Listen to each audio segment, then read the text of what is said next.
नमस्कार। आइए इस वीडियो में आज हम लोग रुचिरा भाग प्रथम के षष्ठ पाठ का अवलोकन करेंगे, जिसका शीर्षक है समुद्र तटः, जो आप इस चित्र में भी देख सकते हैं। यह चित्र समुद्र तट का है। समुद्र तटः अर्थात समुद्रस्य तटः, अर्थात समुद्र का तट, समुद्र का किनारा। आइए इसका पठन शुरू करते हैं। एषः समुद्र तटः, एषः समुद्र तटः, यह समुद्र तट है। अत्र, अत्र, अत्र का अर्थ है यहाँ, अत्र यहाँ, अत्र यहाँ, जनाः, जनः जनो जनाः, अर्थात ये बहुत सारे लोग। अत्र जनाः। पर्यटनाय, पर्यटनाय चतुर्थी विभक्ति एक वचन है। पर्यटन अर्थ होता है घूमना। पर्यटनाय का अर्थ होता है घूमने के लिए। जैसे बालक बालकाय, वैसे पर्यटन पर्यटनाय चतुर्थी विभक्ति एक वचन। आगच्छन्ति, आते हैं। के आगच्छन्ति, जनाः आगच्छन्ति। कुत्र आगच्छन्ति, समुद्र तटे आगच्छन्ति। किमर्थम आगच्छन्ति, पर्यटनाय आगच्छन्ति, अर्थात यहाँ पर लोग घूमने के लिए आते हैं। केचन, केचन, केचन का अर्थ है कई लोग।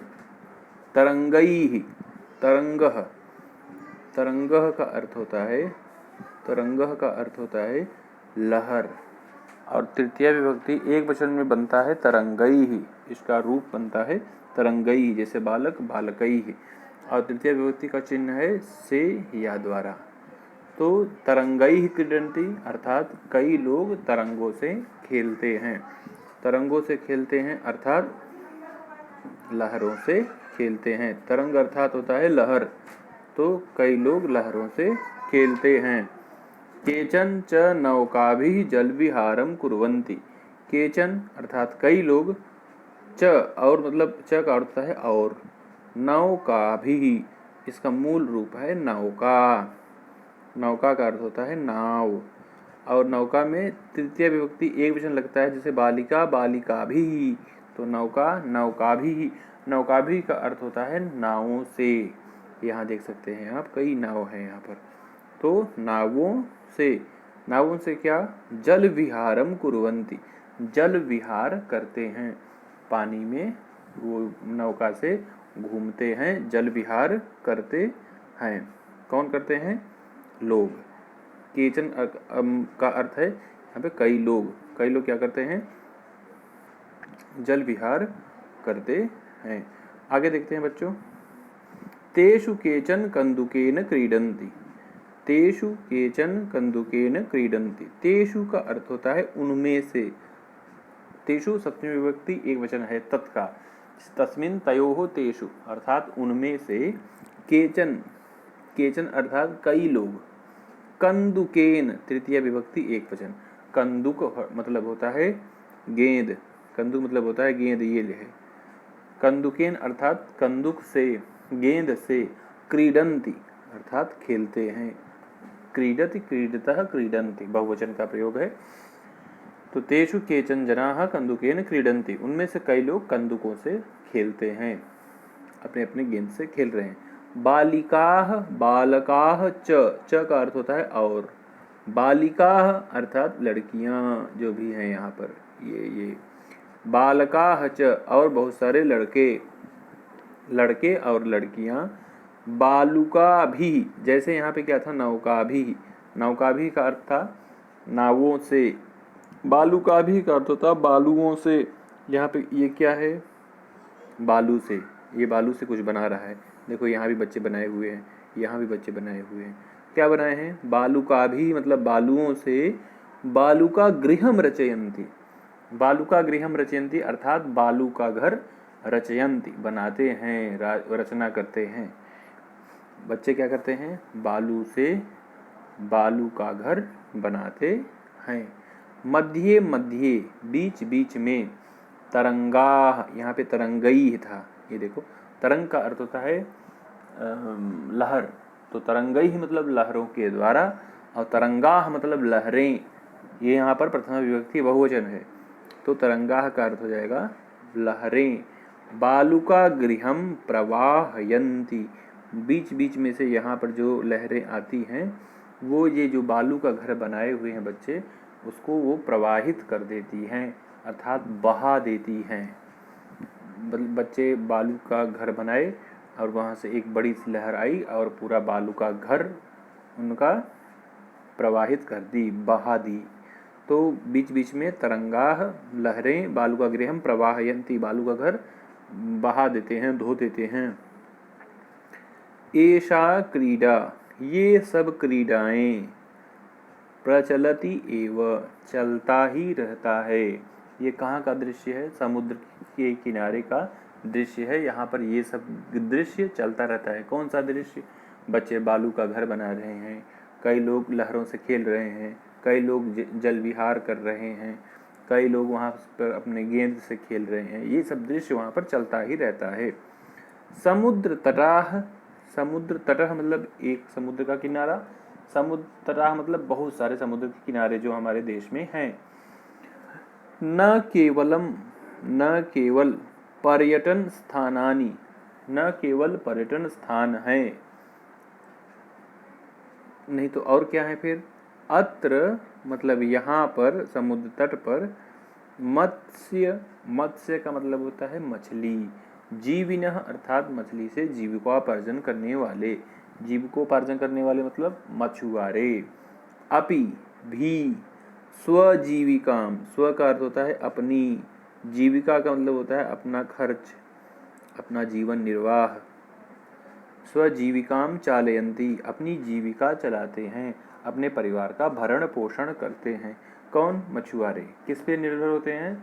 समुद्र तटों पर, अर्थात समुद्र में जाकर के वह मछली पकड़ के अपने परिवार का भरण पोषण करते हैं। फिर आगे है बच्चों, अस्माकं देशे बहवः समुद्र तटाः सन्ति, हमारे देश में, अस्माकं देशे हमारे देश में, सप्तमी विभक्ति एक वचन है देशे में, बहवः मतलब बहुत, अनेक प्रकार के, समुद्र तटाः सन्ति, बहुत प्रकार के समुद्र तट हैं या बहुत समुद्र तट हैं। एतेषु मुंबई, गोवा, कोच्चि, कन्याकुमारी, विशाखापत्तनम, पुरी तटाः अतीव प्रसिद्धाः सन्ति। ये मान लीजिए भारत का निचला भाग है, तो यहाँ पे क्या है? एतेषु मुंबई, मुंबई यहाँ पर है, ये अरब सागर है, ये अरब सागर है, ये बंगाल की खाड़ी है, यहाँ पर बंगाल की खाड़ी है, यहाँ पर ये आपका क्या है? श्रीलंका है, ये जो पाक स्ट्रेट से जुड़ता है, तो यहाँ पे है मुंबई, ये मुंबई है। मुंबई के बाद क्या है? गोवा है, तो यहाँ पे गोवा है बीच में। गोवा के बाद कोच्चि है, कोच्चि यहाँ है। फिर कोच्चि के बाद कन्याकुमारी है बच्चों, कन्याकुमारी एकदम नीचे पर है इधर, जिसे कहते हैं ना कन्याकुमारी तक, कश्मीर से कन्याकुमारी तक भारत एक है, तो कोच्चि यहाँ है। कोच्चि के बाद कन्याकुमारी के बाद विशाखापत्तनम, विशाखापत्तनम यहाँ आंध्र प्रदेश में है, विशाखापत्तनम। फिर पुरी, पुरी या उड़ीसा में है इधर। तो पुरी तटाः, ये जो समुद्र तट हैं ये सब अतीव प्रसिद्धाः सन्ति, बहुत ही प्रसिद्ध हैं। गोवा तटः मतलब इसमें जो गोवा तट है, ये गोवा तट कौन सा? ये वाला, ये गोवा तट। गोवा तटः अर्थात ये गोवा तट विदेशी पर्यटकेभ्यः समधिकं रोचते, विदेशी पर्यटक अर्थात जो विदेश से आते हैं पर्यटन करने के लिए, घूमने के लिए, समधिकं रोचते, ये गोवा तट उनको बहुत पसंद है।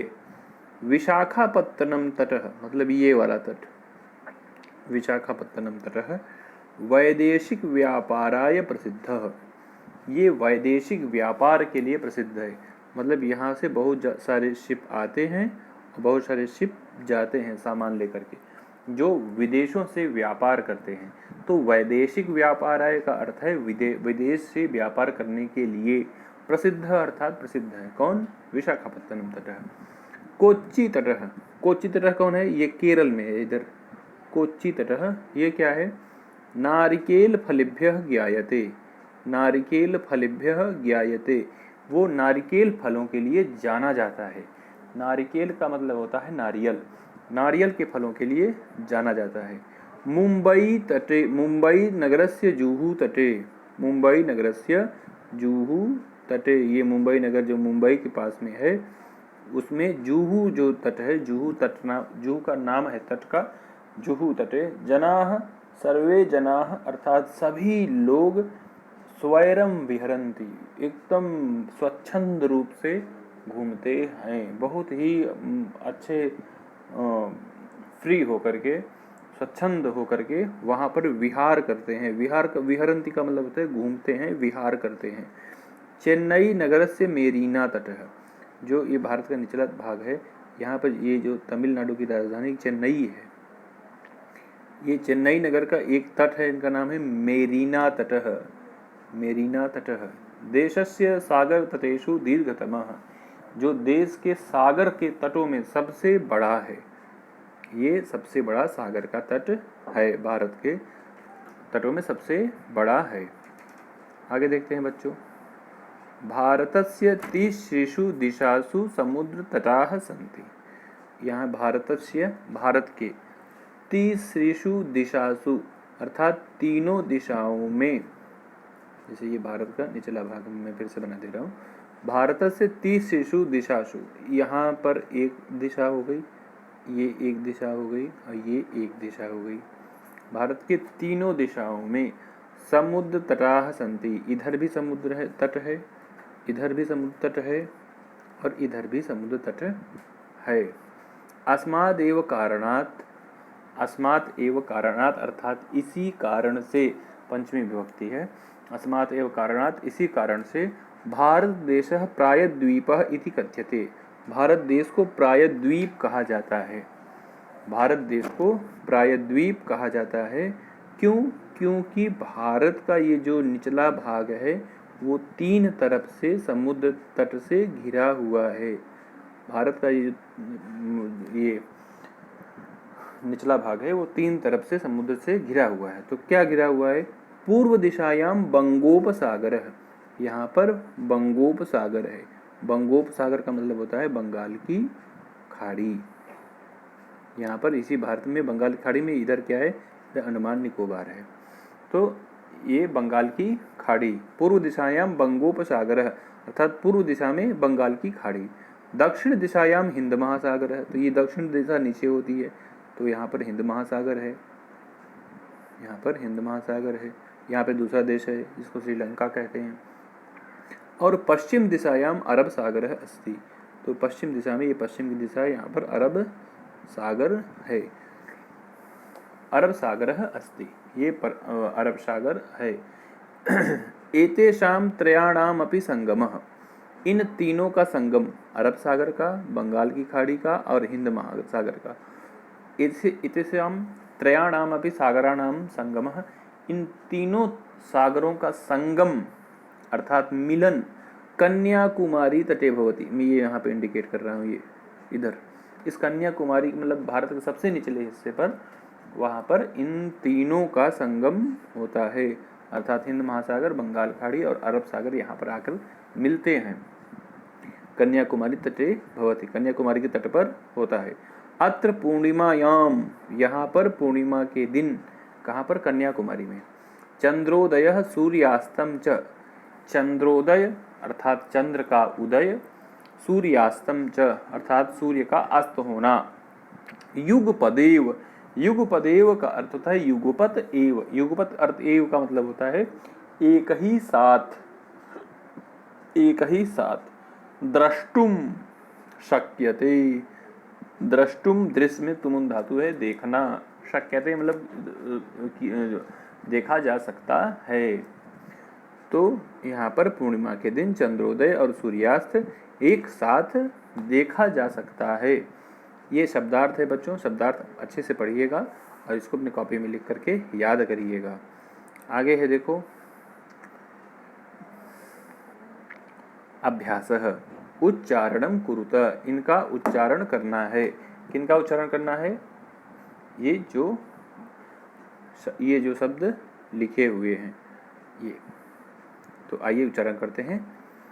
तरंगैः संगमः प्रायद्वीपः मत्स्यजीविनः तीसृषु बंगोपसागरः विदेशी पर्यटकेभ्यः वैदेशिक व्यापाराय चंद्रोदयः।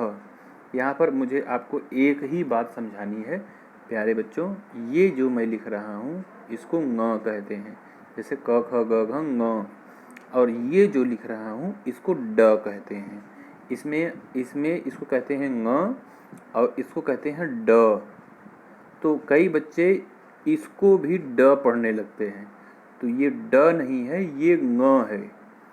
क ख ग घ ङ जो आता है वो, और ये ड ये होता है, जैसे डमरू में हम लोग लिखते हैं, इसमें ये बिंदु नहीं होता। अगर ये बिंदु लग गया तो वो ङ होता है। तो यहाँ पर जो लिखा हुआ है, ये लिखा हुआ है तरंगई। कई बच्चे इसको तरडगई ही बोलते हैं, वो गलत है। सडगमः कई बच्चे बोलते हैं, वो गलत है, वो संगमः है। वैसे बंगोपसागरः, ये इसको आप बहुत ही ध्यान से समझ लीजिए। आगे देखते हैं बच्चों, अधोलिखितानां प्रश्नानां उत्तरम लिखत। नीचे लिखे गए प्रश्नों के उत्तर लिखिए। आइए इसको अच्छे से समझते हैं। अधोलिखितानां प्रश्नानां उत्तरम लिखत। जनाः अर्थात लोग, काभिः ये है प्रश्नवाचक शब्द जिसका अर्थ है किससे या किनसे, जल विहारम कुर्वन्ति, जल में विहार करते हैं, घूमते हैं। तो काभिः के स्थान पर हम लिखेंगे, हमारा उत्तर हो जाएगा नौकाभिः। आपको जल में घूमना होगा तो कैसे घूमेंगे, नौका से ही घूमेंगे ना। तो जनाः नौकाभिः जल विहारम कुर्वन्ति, ये उसका उत्तर हो जाएगा। भारतस्य दीर्घतमः समुद्र तटः कः, अभी हम लोगों ने पढ़ा ही था। भारतस्य दीर्घतमः समुद्र तटः मेरीना तटः, चेन्नई नगरस्य मेरीना तटः, चेन्नई नगर का मेरीना तट, ये सबसे दीर्घतम समुद्र तट है, सबसे बड़ा समुद्र तट है। जनाः कुत्र, ये कह के स्थान पे लिखेंगे। जनाः कुत्र स्वैरम विहरन्ति, कुत्र अर्थात कहाँ, लोग कहाँ पर बहुत ही बेरोक-टोक यथेच्छ घूमते हैं। तो जुहू तटे, मुंबई नगर से जुहू तटे या जुहू तटे आप लिखेंगे, जुहू तटे, जुहू तटे। इसको मैं लिख दे रहा हूँ यहाँ पर, उसको हटा दे रहा हूँ, जुहू तटे, अर्थात जुहू तट पर ये घूमते हैं। आगे है बालकाः बालुकाभिः किम रचयन्ति, बालुकाभिः का अर्थ होता है बालुओं से, किम रचयन्ति, बालू से क्या बना रहे थे बच्चे, बालुका गृहम, बालुका गृहम, बच्चे बालू से क्या बना रहे थे, बालू का घर, बालुका का अर्थ होता है बालू। कोच्चि तटः केभ्यः ज्ञायते, कोच्चि तटः, जो कोच्चि का तट था वो किस लिए जाना जाता है, तो नारिकेल फलेभ्यः, नारिकेल फलेभ्यः, नारिकेल फलेभ्यः ज्ञायते, नारिकेल फल के लिए जाना जाता है। फिर आगे देखते हैं बच्चों, मंजूषातः पदानि चित्वा रिक्त स्थानानि पूरयत, मंजूषा से पद चुन करके रिक्त स्थान भरिए। पहले आप इसको, आप मंजूषा में लिखे गए शब्दों का अर्थ समझिए। आगे है बंगोपसागर अर्थात बंगाल की खाड़ी, प्रायद्वीपः अर्थात ऐसा जमीन का भाग जो 3 तरफ से समुद्र से घिरा हो, उसको इंग्लिश में पेनिनसुला कहते हैं। पर्यटनाय अर्थात घूमने के लिए, चतुर्थी विभक्ति लगी है इसमें। फिर आगे है क्रीडा अर्थात खेल, यहाँ पे है संगमः अर्थात मिलन। तो कन्याकुमारी तटे, कन्याकुमारी के तट पर त्रयाणाम सागराणाम, यहाँ पे 3 सागरों का संगमः भवति, संगमः ऐसे यहाँ पर भरेंगे, संगमः भवति। क्या कह रहा है, ये कन्याकुमारी के तट पर 3 सागरों का मिलन होता है यहाँ पर। तो कन्याकुमारी तटे त्रयाणाम सागराणाम संगमः भवति। आगे देखते हैं बच्चों। भारत देशः इति कथ्यते। भारत देशः प्रायद्वीपः इति कथ्यते। प्रायद्वीपः इति कथ्यते। भारत देश प्रायद्वीप कहा जाता है। प्रायद्वीप क्यों कहा जाता है कि जो निचला भाग है वो 3 तरफ से जल से घिरा हुआ है, इसलिए इस भाग को प्रायद्वीप कहते हैं। फिर आगे देखते हैं बच्चों, इसको मिटा देते हैं, आप इसको लिख लीजिएगा। जनाः समुद्र तटम आगच्छन्ति। जनाः समुद्र तटम आगच्छन्ति। लोग समुद्र तट आते हैं।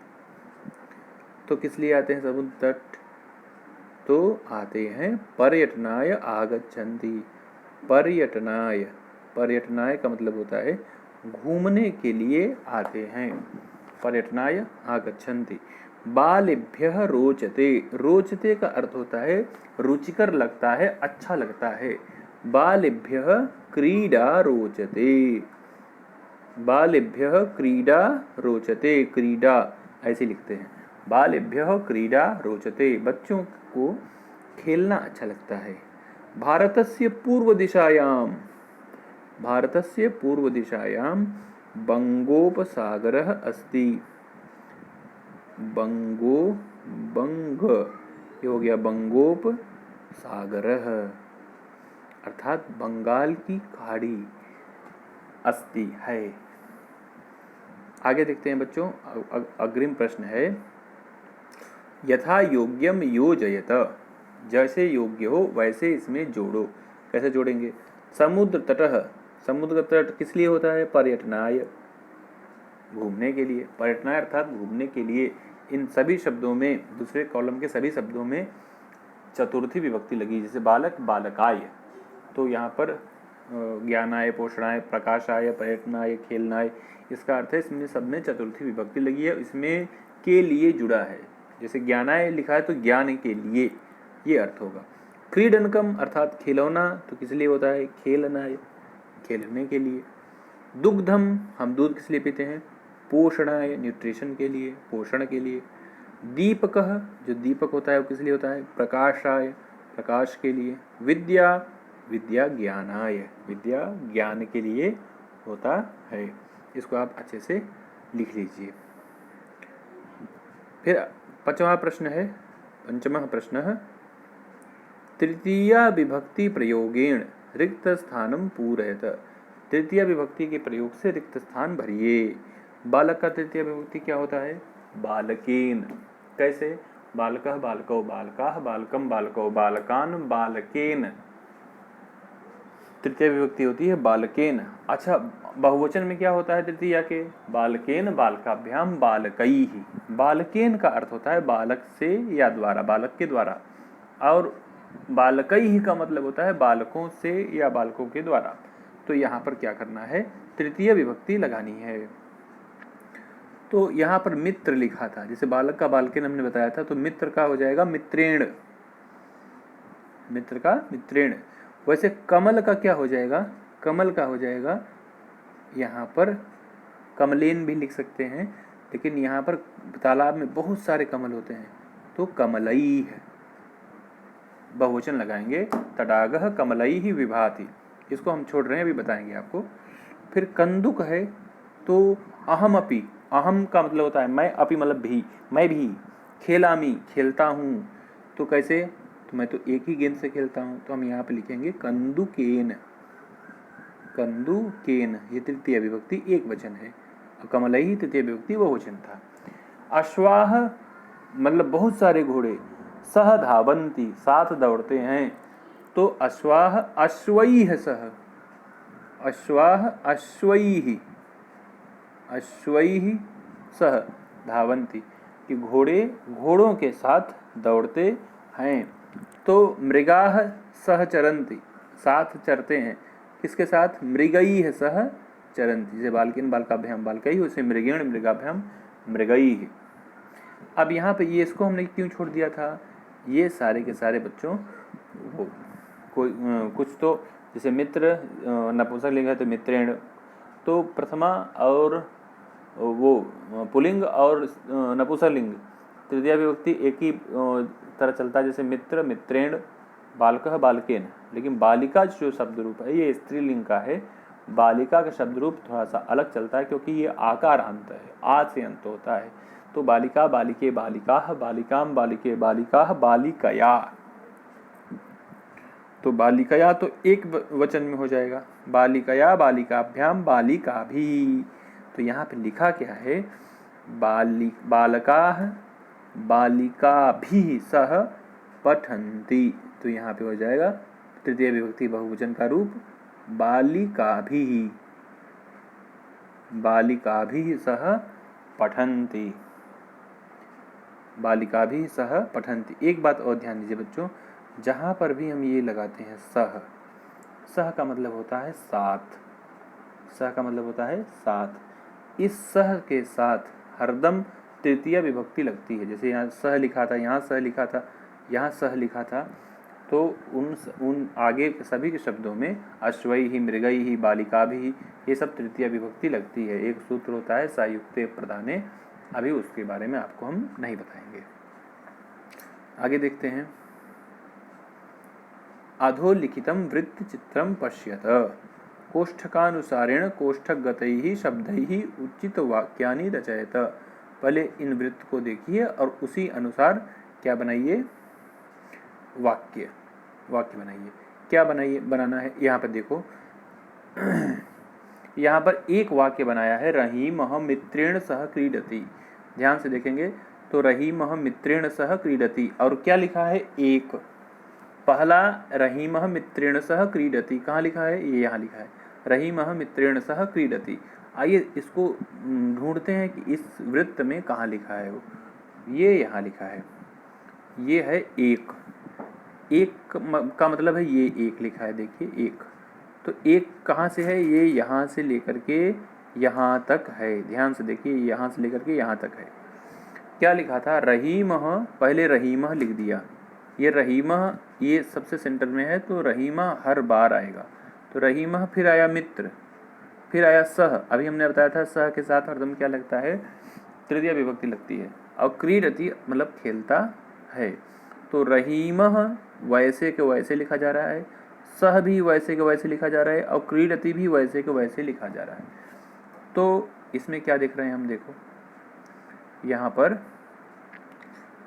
मित्रेण, मित्रेण, और यहाँ पे क्या लिखा है, मित्र।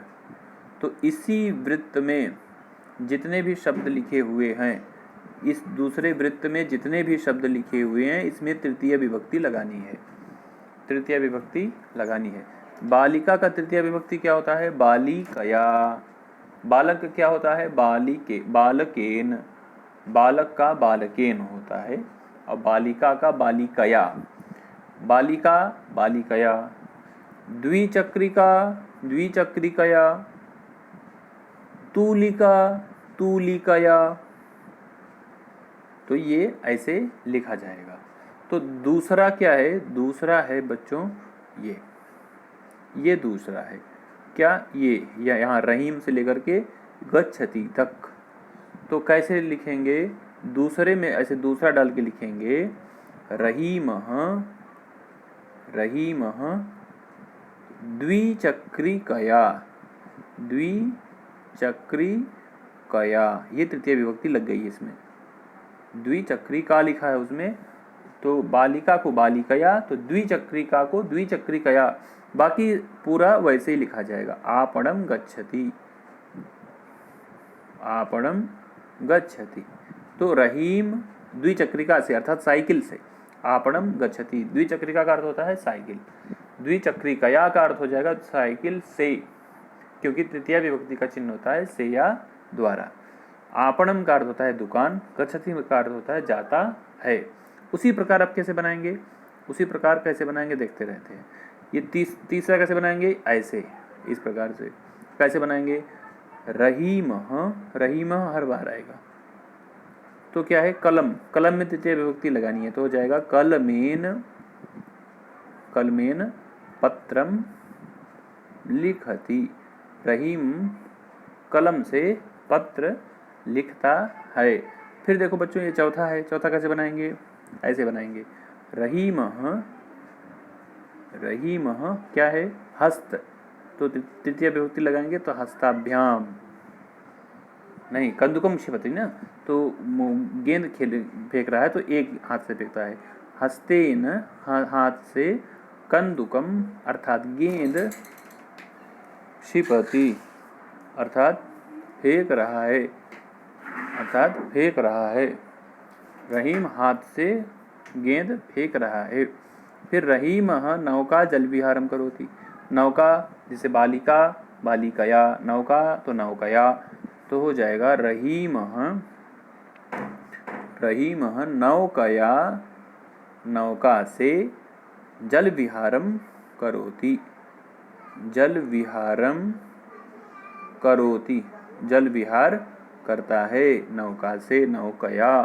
फिर अगला है बच्चों ऐसे चषक, जल पिबती, जलम पिबती, तो हो जाएगा रहीमः, ऐसे लिखिएगा आप सब, रहीमः चषकेन, चषकेन, चषकेन जलम पिबती,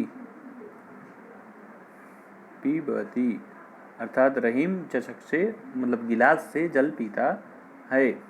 फिर है यहाँ पर तूलिका, तो रहीमः, तूलिका को तृतीय विभक्ति कैसे बनाएंगे, तूलिकया, तूलिकया, तूलिकया चित्रम रचयति, चित्रम रचयति जिसे लिखा है वैसे लिख देंगे, चित्रम रचयति अर्थात रहीम तूलिका से अर्थात ब्रश से चित्र बनाता है।